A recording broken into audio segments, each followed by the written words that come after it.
What's up? In this video we're gonna analyze 3 interesting positions that illustrate common tactical patterns that you can use to win spectacular games. Besides that, it can just be a little bit of a tactical challenge for you. You may try pausing the video, trying to solve those 3 positions on your own, and later on you'll let me know in comments how many out of the 3 you could solve.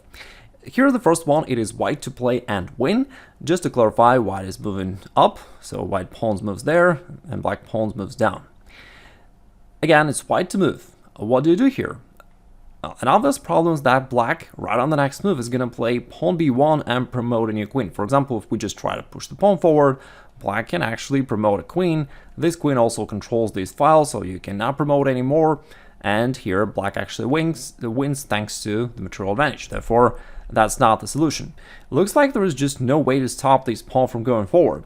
But an interesting way is the move rook to b5, which attracts black's king here to this b file. And black has to capture it, because if not, the rook is going to capture the pawn on the next move. Therefore, this move is forced, and now pawn b7. Although both sides can promote a queen on the next move, white still wins thanks to this x-ray and check to the king. It's a very useful tactical pattern, especially in queen endgames, because indeed, positions like that occur quite frequently. So after the king moves, we just pick up the queen, and then we win from here on. Here's the second position. It's still white to play and win, and once again, if you want to challenge yourself, you may pause the video and try to solve it on your own. And now we're gonna continue together. Normally, when we have rook and a knight against a rook, that's an insufficient material advantage to win, meaning it is a draw. By the way, it's worth mentioning that pawns are moving in this direction, so that is the first rank. Okay, now, so what do we do now? If we know that this is not a sufficient material to win, well, it means that there must be some tactical trick here involved. And white here all of a sudden can go after black's king, strangely enough.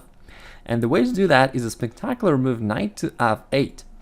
We're opening up this check. Also notice that white's knight controls these 2 potential escape squares, and therefore black just can't move forward. The king has to go back.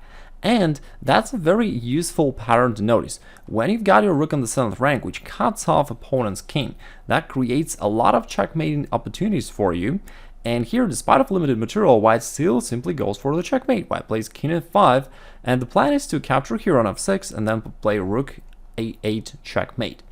But that's not the end. Black goes pawn h5, trying to push this pawn forward, and here's the final moment where white can easily go wrong. If white just goes for the most natural move, king to f6, hoping for the check, black can get away from the danger by playing rook h6, pushing the king back, and after that there is no way for white to win here. So that would be a draw. And that's why, in this position, after black just played pawn h5, instead of king to f6, white's gotta play a more sophisticated move, king to g6, threatening rook a8 check still, and then capture this rook. The only way for black to do something would be rook g8 check, but now king f6 actually creates this unstoppable threat of rook to a8, and white wins. Alrighty, here's the final one, the third position. It's still white to play and win. Once again, you may try to pause the video and solve it on your own, and if not, let's try to crack it together. Now, just again to clarify, white pawn moves up, black's pawn moves down here. So, what do I do here?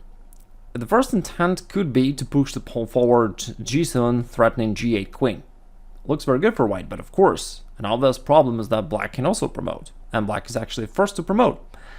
Now, it actually seems like black is simply winning here thanks to the extra queen. If white takes here, then black recaptures, the rook controls this file, and thanks to the extra rook, black wins.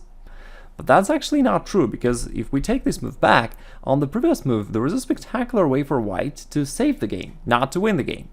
It's the move g8 queen. White also promotes, despite of the fact that it can be captured, and it will be captured, but now, instead of capturing the rook, which will lose the game, because white will end up with the rook versus the black's queen, white has got another move, rook a8 check, winning the queen that way. We already noticed in the previous puzzle that when you've got your king close to the opponent's king, and you've got a rook involved, that creates a lot of strong threats. So here, after king goes, rook to g8, white regains the material balance, and now the position is a draw. But that's not what we wanted, that is just a draw, even though the variation is still spectacular.